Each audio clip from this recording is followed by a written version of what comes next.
Решение оно созрело не сегодня, а вчера, позавчера, я имею в виду не в один день, и связано с тем, что все-таки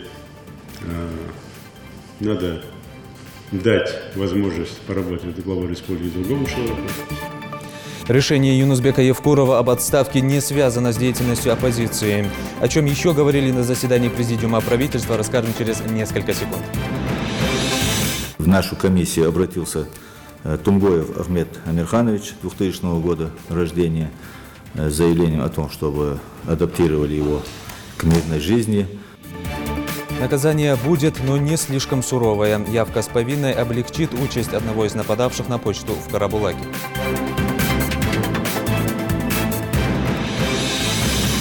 С помощью вот таких приспособлений заманивают вредителей. Летят они на специальный запах. Феромонные ловушки просты в обращении. Заманить вредителей при помощи запаха. Россельхознадзор применяет биологическую защиту растений. Феромонные ловушки в действии. Мы в очередной раз продолжаем проводить наши ежегодные летние акции, когда мы выезжаем на нашем многофункциональном мобильном культурном центре «Библиобласть».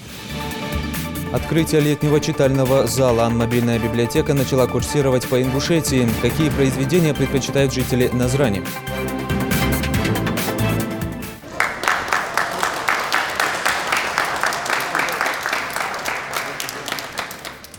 Вернулся с серебром. В аэропорту Магаз встретили Ислама Картоева, призера первенства Европы по вольной борьбе среди кадетов.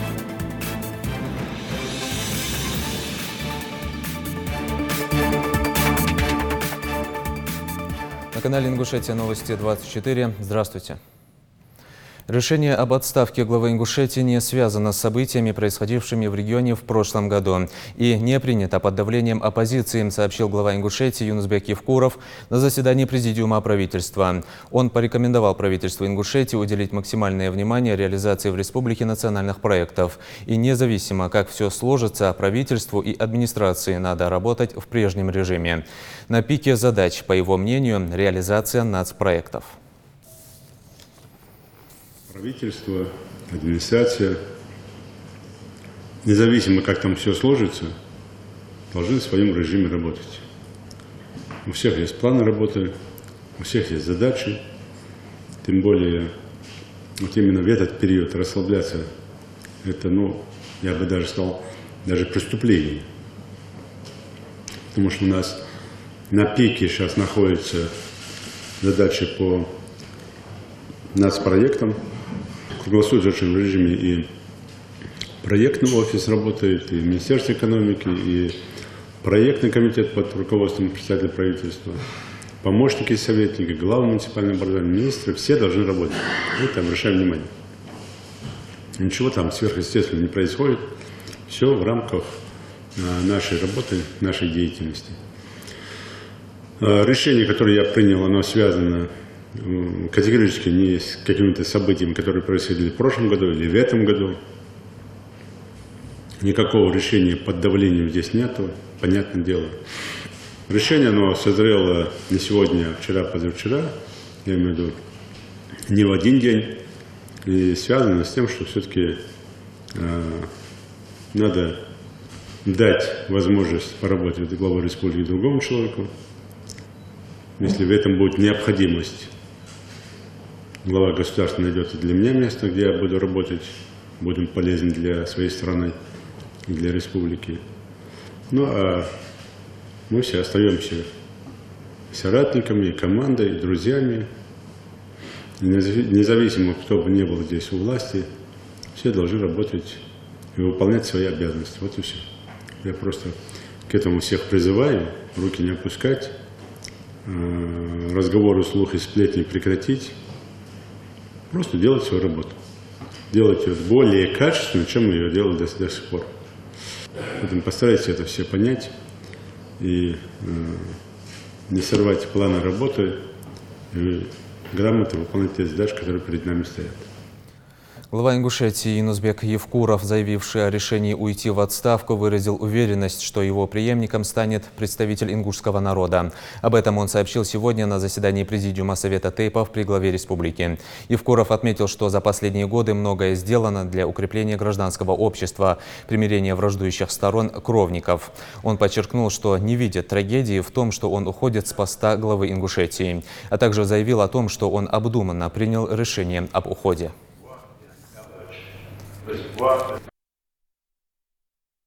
Кавруш тоже шейха ямас нахми.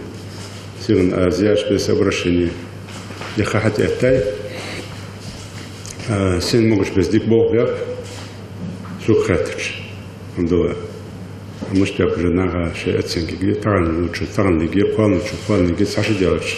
Уже кайол оценку где. Ах, масей вчера вайдяш болха дук. Камит на бог мелх булыш, болха ждадвей. Духнага якой цитам болхамаш ждадвей, донуш ждадвей. Пинжа хамаш детадвей. Болха ебал тирбян сагамары. Чохва цугуш худе бахам. Нага хоф дол, но бал тирбян сагви, стейти жнахби, то что сагви, вообще тейп. Парагатыш Белави, так коца на примирительной комиссии армии, Совет Тейпов, мол, кабарж молож. Поэтому у меня, когда бяж болхаш, он мысленно баркал лосун, и дагу, колом, воевош, молвагу, смухасм, дали эндали, воемохкар волож, воекаман волож, так хатвагу, диршнал эндали, уж болби, почал болби. Сесагацани, да, вы бяш бесы декларация бой мурам алишмчит, что они этим бой. Сбол дабах бес, сбол хабиб бес. Шук делали, да шуга, да, вы Совет Тейпов, вот что копчарки канал дучан. Все баханцы, сок иса, ломади, шомади, гарми, на, якать сюда хамажмади. Аллах, после дерги. Дик варпаску, му варпаску. Вы сигнали антес шугрдиан жгалта сумкантердо, самосный контролер. Подача прошения главы региона о своей досрочной отставке стала главной темой обсуждения на заседании Кабинета министров. По словам председателя правительства Зелимхана Евлоева, под началом Юнусбека Евкурова сделано многое. Он возглавил Ингушетию в самый сложный период, и благодаря его грамотно выстроенной работе удалось решить социально значимые вопросы развития республики. Уважаемые коллеги, как вам стало известно из средств массовой информации, глава республики Юнусбек Мамытхеевич Евкуров принял решение обратиться на имя президента страны с просьбой об освобождении от занимаемой должности. Какое решение принят глава государства, мы не знаем. Но я бы хотел сегодня перед вами, членами Кабинета министров и сотрудники аппарата правительства, сказать, что Юнусбек Мамытхеевич Евкуров возглавил республику в трудный период. Он этот период прошел достойно. И хочу поблагодарить его за труд, за мужество.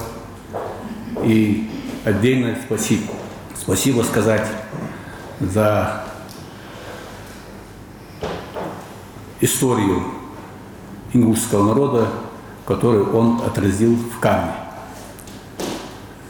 На это способен человек.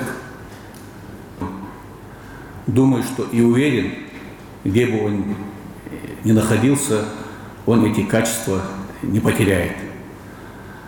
И от вашего лица хочу сказать ему спасибо за эти почти 11 лет руководства республикой. С момента публичного объявления Юнузбеком Евкуровым о своем решении уйти с поста главы Ингушетии в его адрес стали поступать многочисленные обращения со словами поддержки и благодарности за проделанный труд. Губернаторы и главы различных субъектов России высказали слова уважения и отметили, что период руководства Евкурова можно охарактеризовать как 11 лет мира, стабильности и процветания. Тему продолжит Зелимхан Калоев. Одна из наших больших и малых побед, будь то победа над злом терроризма, или, наоборот, созидательное благоустройство нашего общего дома, не была бы возможной без нашей общей совместной работы. Без единства ингушского народа достижение поставленных целей на каждом этапе. Благодарю вас, уважаемые граждане республики, за это. Душой и сердцем остаюсь навсегда с Ингушетией, со своим народом, с каждым из вас.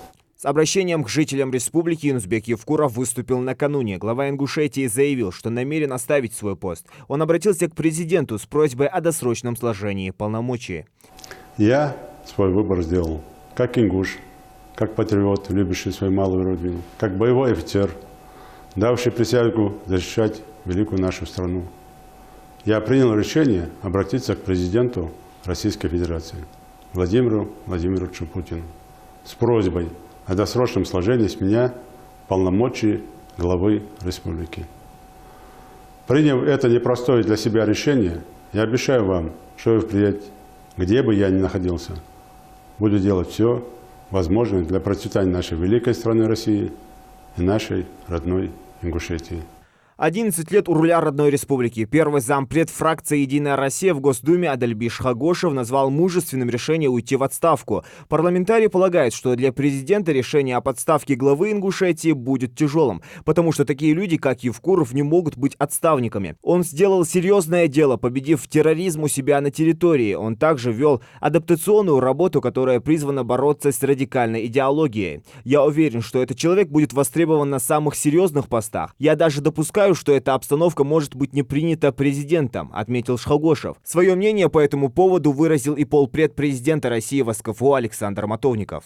Юнузбек Бамангиревич – достойный сын ингушского народа, герой России, патриот нашей Родины, боевой офицер и опытный государственный деятель. Его решение – мужественный шаг. Он всегда брал ответственность на себя, совершал взвешенные поступки.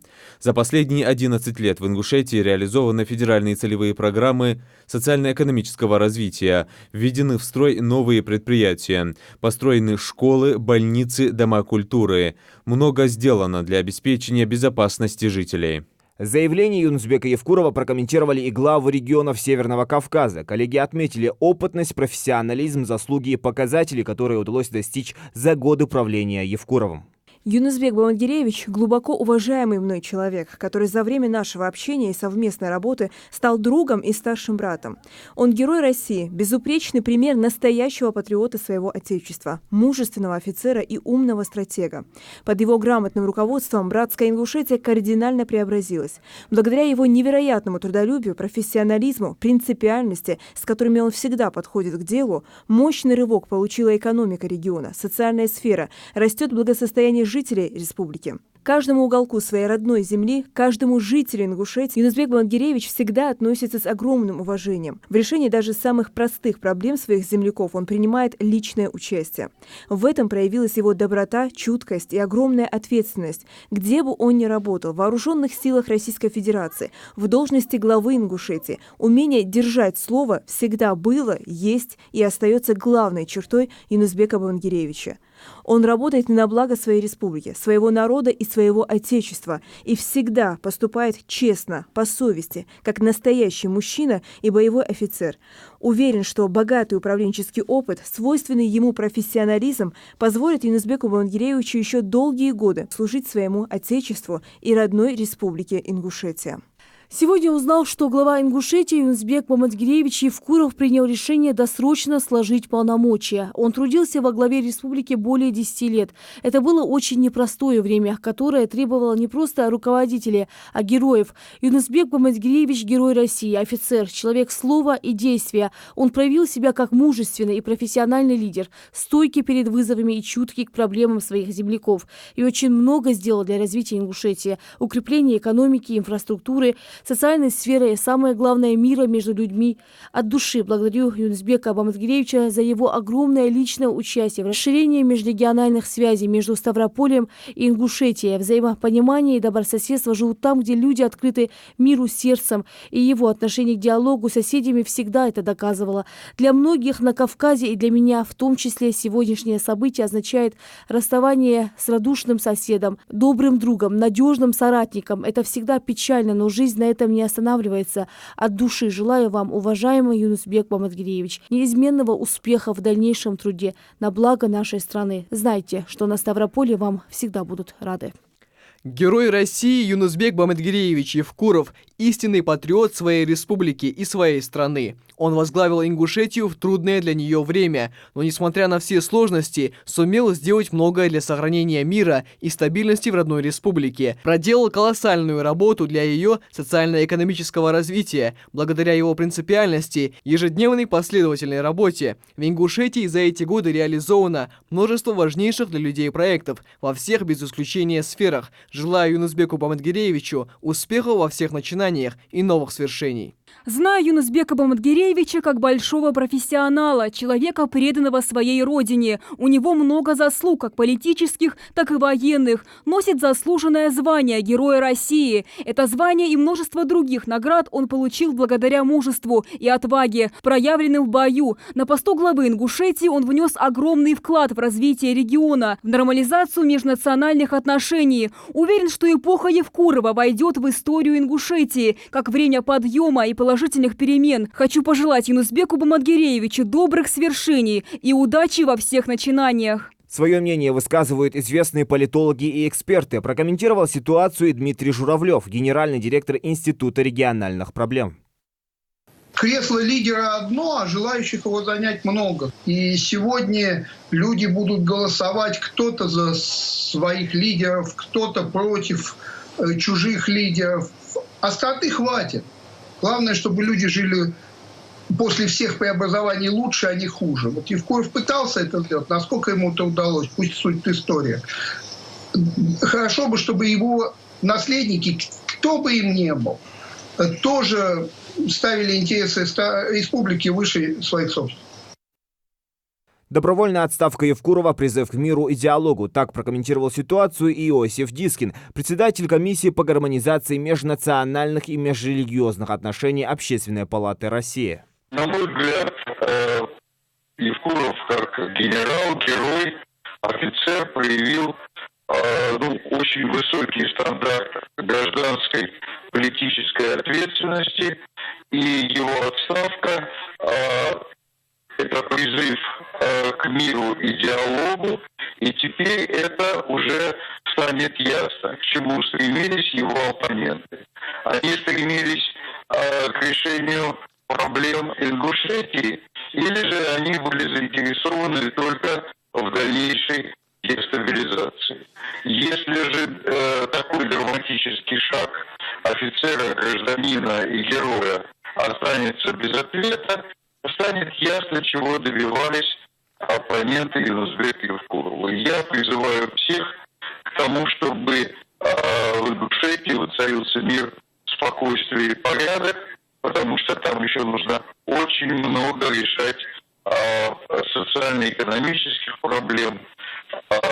Президент Евкуров много сделал для того, чтобы поднялся экономический уровень, решены многие социальные проблемы, но для того, чтобы процветала Ингушетия, нужен мир, спокойствие и порядок. Боевой генерал-десантник Юнусбек Евкуров многие годы пользовался уважением населения. Одним из главных достижений периода его управления Ингушетией стала борьба с терроризмом.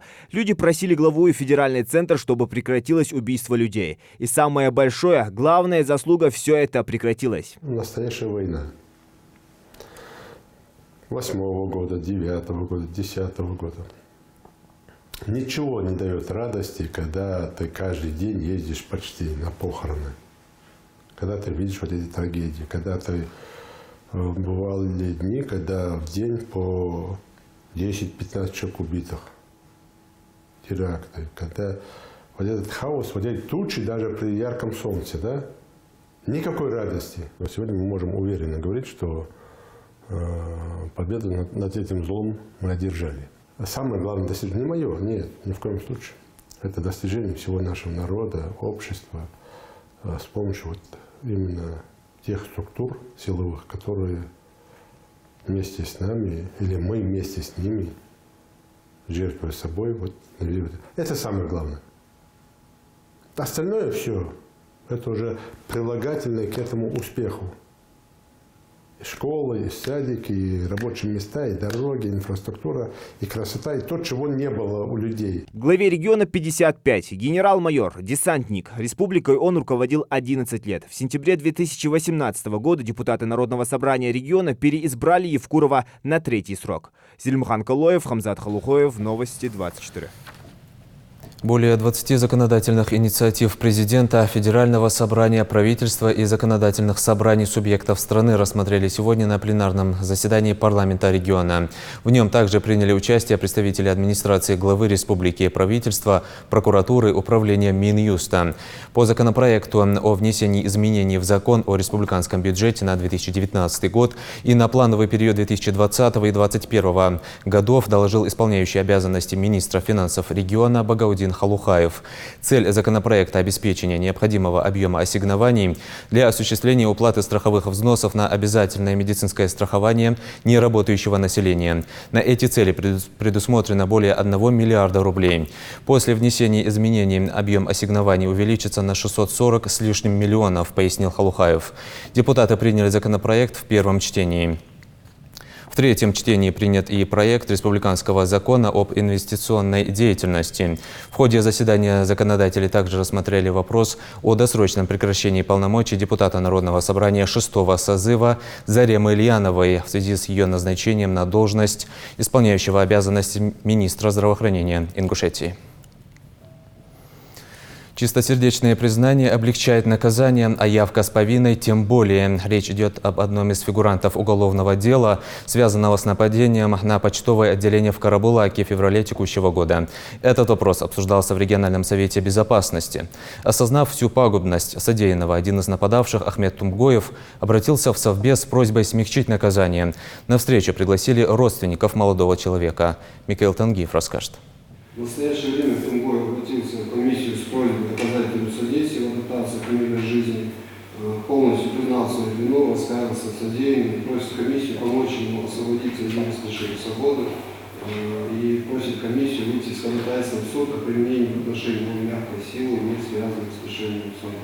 Речь идет об одном из соучастников громкого разбойного нападения на отделение почты в Карабулаке в феврале этого года. Тогда были задержаны 3 участников преступления, а 1 объявлен в федеральный розыск. Под следствие попал и Ахмед Тумгоев, но в отличие от остальных обвиняемых, 19-летний парень очень быстро осознал свою ошибку и пришел с повинной. В нашу комиссию обратился Тумгоев Ахмед Амирханович, 2000 года рождения, с заявлением о том, чтобы адаптировали его к мирной жизни.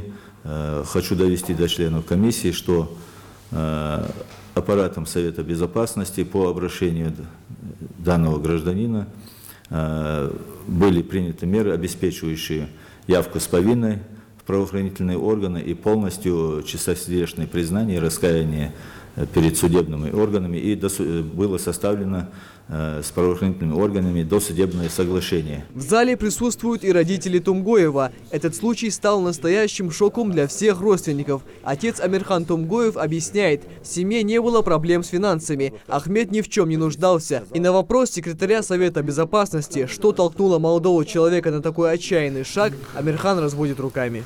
Даже если бы малейшее хотя бы у меня было что-то подозрение, я какие-то меры принял. Не было вообще, никаких подозрений не было. Он работал как бы в парикмахерской, работал, потом оттуда ушел, работа не шла, он работал, потому что слишком молодой он был. Что на улице они познакомились всех ребят. Так отслеживать я его не мог отслеживать. Слова отца о том, что не смог уследить за сыном и с кем дружит, многих возмущает. По мнению большинства собравшихся, личность воспитывается в семье. И в первую очередь вина за любые действия детей ложится на плечи родителей. Папе хочу сегодня сказать, вот слова, которые вы сегодня сказали, я же не могу его контролировать, это молодежь. вас не освобождают от ответственности, на вас будет не то что двойная, в 5 раз больше лежать ответственность. Я всегда говорю молодежи, знаете, самое страшное, я говорю, когда сыновья или дочери совершают проступок, и когда за вас краснеют родители.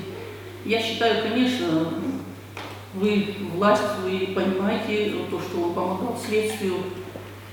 Жалко, конечно, 19 лет, но если он сам мозгами понял в голове, у него переключился там какой-то переключатель, и он решил правильно, наверное, надо какие-то поблажки делать, я считаю. На заседании также прозвучала одна из версий совершения преступления. По мнению некоторых, не исключено, что мотивом для ограбления могло стать пособничество террористической организации «Исламское государство», которая запрещена на территории России. Следует отметить, что по версии следствия Тумгоев не является основным фигурантом преступления, и его дело даже выделено в отдельное производство. Выяснилось, что лидер этой группы, он намного старше этих молодых ребят, 2000 года, Ахмед и еще его ровесник, они непосредственно осуществляли такую, можно сказать, пособническую такую, стояли на стороже где-то, непосредственно в нападении и в разбое они участвовали. Вот, как бы, они были использованы для дальнейшего уже сокрытия, может быть, каких-то фактов преступления, ну или других моментов. Участники заседания единогласно, с учетом всех факторов, собираются ходатайствовать перед судом, чтобы обвиняемому была избрана более мягкая мера пресечения, не связанная с лишением свободы. Стоит отметить также, что ходатайство носит рекомендательный характер, и суд окончательно выносит свое решение и в соответствии с действующим законодательством. И при этом хотелось бы обратиться к нашим молодым ребятам, которые отступили, что у них имеется возможность обратиться в комиссию, и в связи с этим, с рассмотрением их заявлений о том, что они действительно раскаялись в содеянном, мы можем обратиться в суд с ходатайством о применении к ним в отношении их мягкой силы, да, не связанной с лишением свободы. На встрече также отметили, чтобы привлечь оступившихся к мирной жизни, необходимо лишь их искреннее желание. Главная цель таких дискуссий – сохранение мира в республике, который был достигнут большим трудом. Михаил Тангиев, Магомед Белакиев, Новости 24.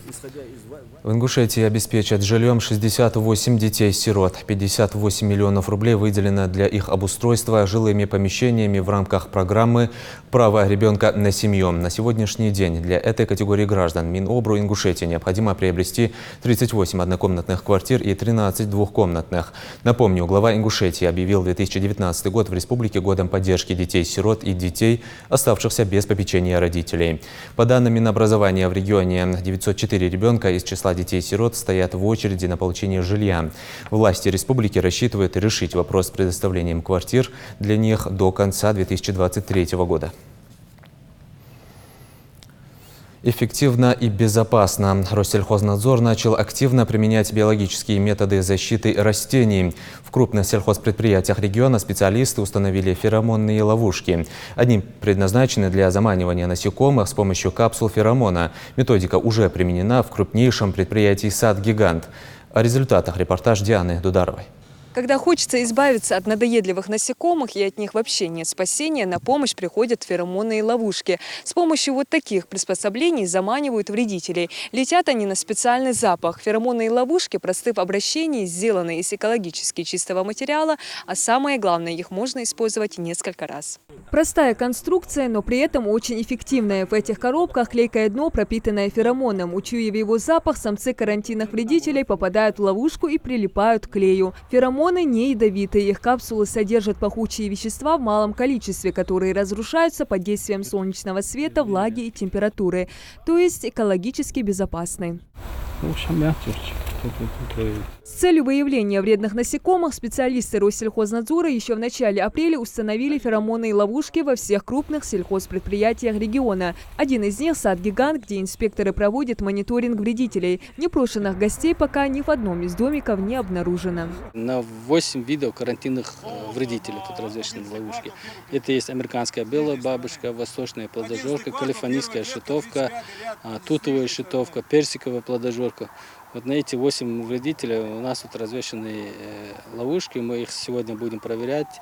И если есть подозрения и есть выловленные самцы в этой ловушке, мы их будем отбирать после составления акта и будем отправлять в лабораторию для исследований. А по лабораторным исследованиям мы будем уже знать, есть тут карантинные объекты или нет. С 2014 года Россельхознадзор ежегодно проводит обследования на территории сада-гиганта, но и руководство предприятия совместно с работниками не пренебрегают безопасностью сельхозугодий. Здесь установлены дополнительные домики для приманки самцов, на каждые 5 гектаров один. Есть и феромонные ловушки с камерами наблюдения. Через специальное приложение руководство и агрономы комплекса могут наблюдать за появлением подозрительных насекомых даже на больших расстояниях. Одним словом, незамеченным вредитель не пролетит. Но даже на это меры предосторожности не ограничиваются. Постоянно прогнозисты уходят, смотрят по листу, смотрят по яблоне. Визуальное наблюдение отдельно еще есть. Кроме ловушек делается и еще визуально.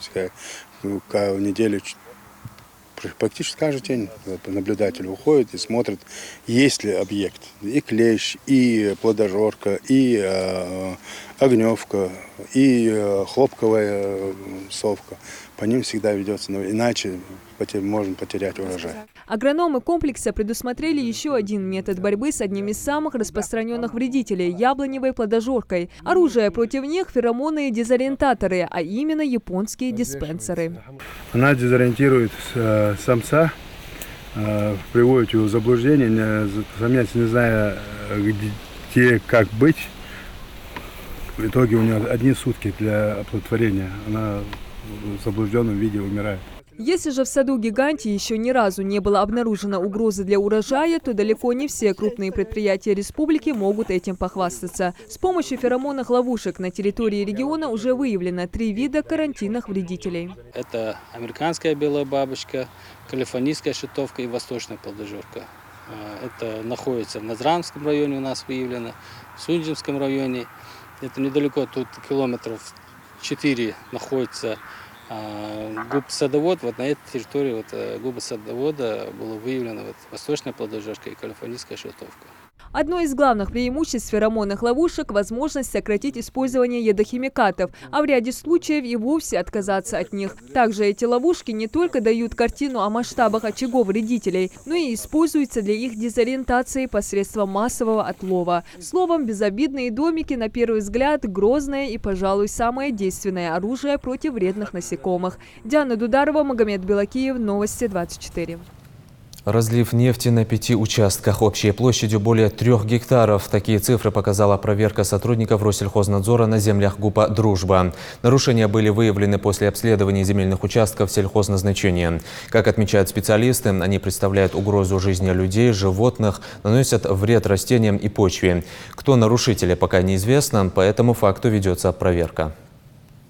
Согласование проверки прокуратуры нами будет возбуждено административное дело, наложен штраф и подсчитан вред, нанесенный почвам, для последующего предъявления исковых требований.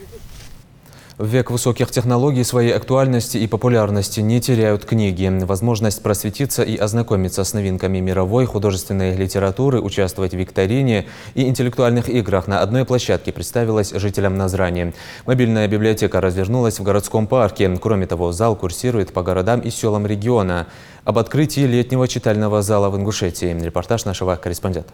Летний читальный зал нацбиблиотеки второй год подряд открывают на Аллее Славы. Школьники, студенты и жители города. Читателей к тишине, как ни странно, библиотекари уже не призывают. Для любителей прогулок сотрудники хранилища знаний отобрали книжные новинки мировой и краеведческой литературы. Стенд представлен новыми композициями популярных поэтов, как и изданиями начинающих писателей. И как заядлый читатель для себя я выбрал сегодня множество книг, узнал много интересного, нового. В первую очередь приметил книгу «Спартак» о мужестве и достоинстве мужчин, об их поведении, становлении мужчин. Подобную акцию не пропускает и Марина Аушева. Она любит читать в любую свободную минуту. Запах листов бумаги как зависимость от наркотиков. И такое сравнение не случайно. В программу мероприятия внесли и тему профилактики от наркомании. Естественно, положительно. Молодежь должна знать о вреде наркотиков, должна владеть информацией, какой вред они наносят нашей молодежи. Все-таки молодежь – это наше будущее. будущее не только Ингушетии, будущее нашей страны. Хотелось бы поблагодарить также организаторов данного летнего читального зала. Любой желающий может подойти, как мы видим, ознакомиться с литературой, занять себя чем-то в период летних каникул, в период отпусков.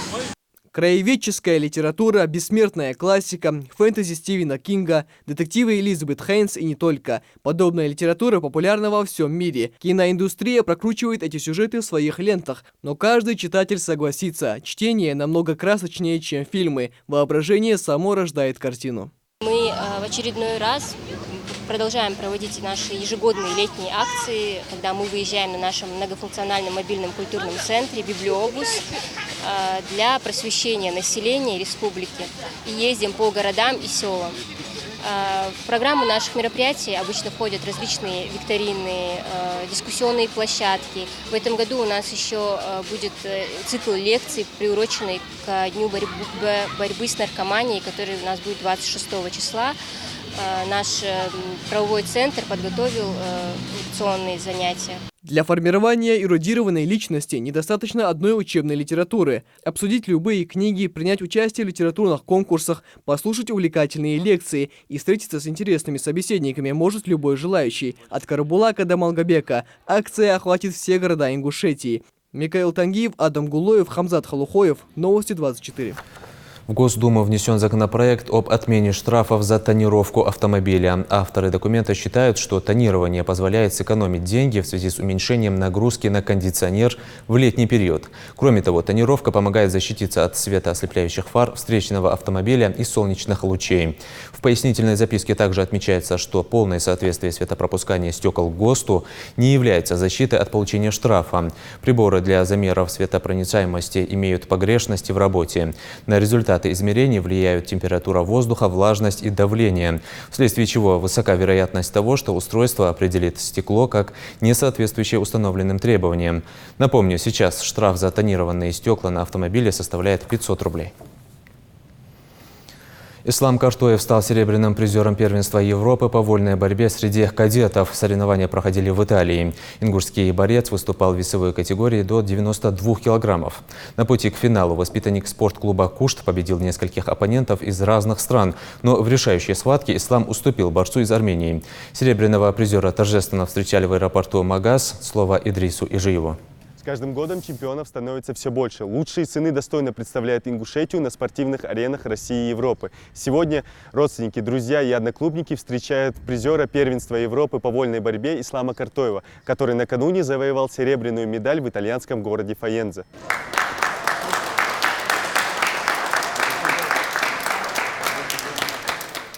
Сильнейшие борцы со всей Европы весовой категории до 92 килограмм встретились в финальные дни европейского первенства по борьбе вольного стиля среди кадетов. Молодой борец спортклуба «Кушт» Ислам Картоев с легкостью переборол 4 оппонентов и вышел в финал. Первая схватка турок versus Радахашин мира, второй Цингер 4-2 Ахтарас, Тах Венгер versus Цинце 10-0 Хаоса, Тах за выход в финал Гурджи versus 5-5 Хаоса. Так Шалади на финале армянца versus Цингера 6-3 Ишурс. Первый Джадиктар, шансы дарса. Это второй махтик. Алхамдулилlah, второй она. Соперниками Картоева стали сильнейшие представители своих стран. Каждый из них опытный борец со своим арсеналом навыков и умений. Однако и Ислама нельзя назвать новичком. Не по годам зрелая борьба и хорошая физическая подготовка позволила борцу победить соперников с отличным разрывом.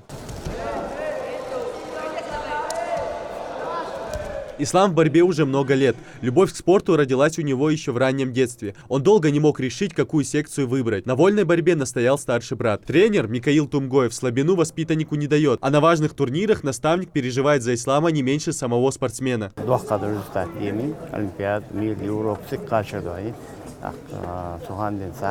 Мечта. Тренеры, спортсмены мечтами попасть на такие соревнования. Готовится лишан и Ислам шейлил хама ваши серьезный вож. Тренировочный процесс стабильно выпускать это же тулахтер да латн дятха тренери дука он чамбуш хагят ва Показав блестящий результат, Картоев уже вписал свое имя в историю спортивной славы Ингушетии. Ислам показал очень хорошую борьбу. Мы все видим, что в общем спортивная борьба у нас развивается. Я думаю, для нас это очень хороший результат. Давно у нас в вольном стиле не было такого результата. На отдых времени не так много, ведь впереди сложнейшие сборы, по результатам которых, возможно, имя нашего борца прозвучит уже на мировом первенстве. Идрис Ижиев, Исрапил Чахкиев, Новости 24. На этом наш выпуск завершен. Оставайтесь на канале Ингушетия.